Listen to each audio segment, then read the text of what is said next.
Қай жерінде жазылып тұр? Мына жерде енді не болып тұрса қазір. Көзі не болып тұр? Осы жерде грыжа деген жазуы бар. Әне, грыжа. Әне. Осыған мен сенбеген едім, грыжа емдейді дегенге.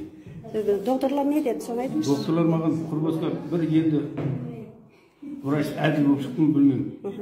Құрбысқаға келесіз, грыжаңыз 260 төлейсіз, бекер деді. Операцияға, бір айдан кейін қайтадан шығады деді. Операцияға, иә? Операция емде, мынандай емде. Шаққа бермей жүрмін.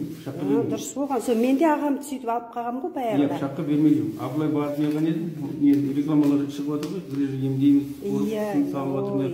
Аңғыр врач сразу айтты, мен КТ-ны жібердім. Қарапты, сіздағы бекер деді. Сіз емдей алмаймыз деді.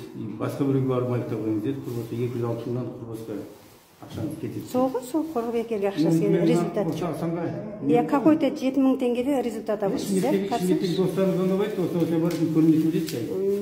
Мен грыжаға емес, мен анау жүрекке неге бар екен деп соған алып. Сөйткенде грыжаңыздан құтылып кеттіңіз, иә? Оқып көрдім, грыжа дейді, ол қалай грыжа емдейді дедім. Иә, потому что оны причинасын убирает, причинасы бар. Сондай шығар, білмеймін.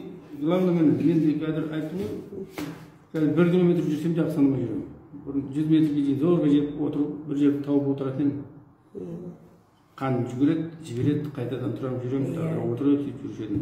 Қазір мен Қазақтай болып шауып жүрсіз. Қайта-қайта келіп жатсыз ғой енді. Жаяу жүрмін. Рахмет.